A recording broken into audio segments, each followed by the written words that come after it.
For most people, bear encounters don't look anything like that.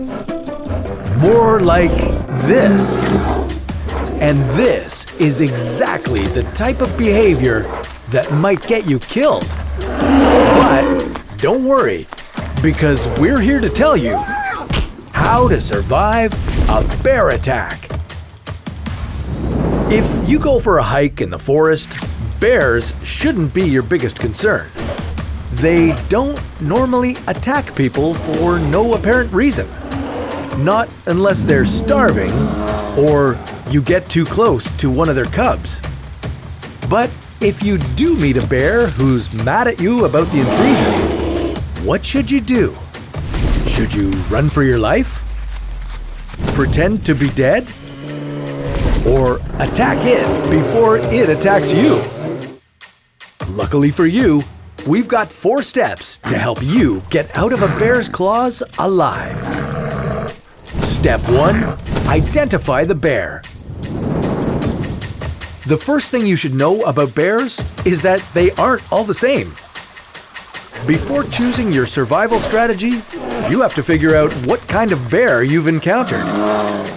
To make things even more fun, let's take the biggest male bears and enter them into a boxing match with you. Our number 1 bear is the brown bear or grizzly. He has brown to medium dark fur, round ears, a hump above the shoulder, and long claws. His body length reaches 2 meters. Moving on to number 2, the black bear. His distinguished features are a straight facial profile, tall ears, and short claws. No hump above the shoulder, and a body length of 1.5 meters makes him smaller than your other opponent. Finally, the polar bear. Thick white fur, short tail, and massive paws. His body stretches up to a whopping 3.3 meters. Step 2. Read the room. Not all bears are going to attack you on sight.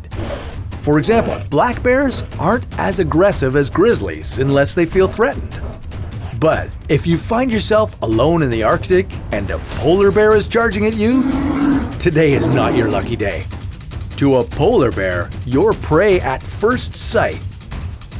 Step 3. Use the first line of defense, bear spray. If you like to walk around the forest with a firearm in your hands, I have news for you. There are things more effective against a bear. Bear spray works on all bears. You should keep it in your front pocket anytime you go into bear territory.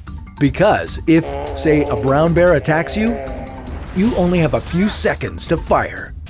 So pull yourself together, steady your arms, and aim for the bear's nose, eyes, and mouth. Wait until he is 10 meters away and then spray for about 2 seconds. Then retreat as fast as possible. But what if you don't have bear spray? What should you do then? Step 4. Choose your survival strategy. If you end up on a date with a black bear, you might be relatively safe, but don't ruin the moment by climbing up a tree. Black bears are much better climbers than you are. And don't try to play dead.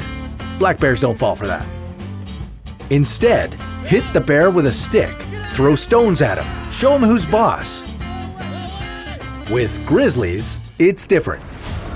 You don't want to run from a brown bear. He'll catch you and eat you before you know it.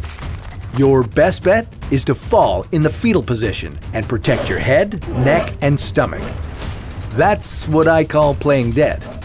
If a grizzly doesn't feel threatened, he'll leave. But don't rush to get up. Stay down for at least 20 minutes after an attack, in case the bear really didn't buy your acting.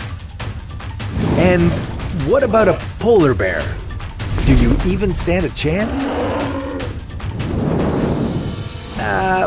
Polar bears aren't going to be fooled by your intimidation act. And fighting a 1-ton polar bear isn't a great idea either. Once again, bear spray is your best bet. But if you do end up fighting a polar bear, attack as if your life depends on it, because it does. Try to aim for the nose or eyes and watch out for those deadly paws. Ultimately, the best way to survive is to avoid an encounter in the first place. Fortunately for you, most bears will retreat before you even know they're there. A forest can be a dangerous place, even when bears aren't involved. Everything looks the same, and wait, did I pass this tree already? Am I lost? Alone? In the forest? Well, while your phone still has some power, you better watch another video to help you survive whatever awaits.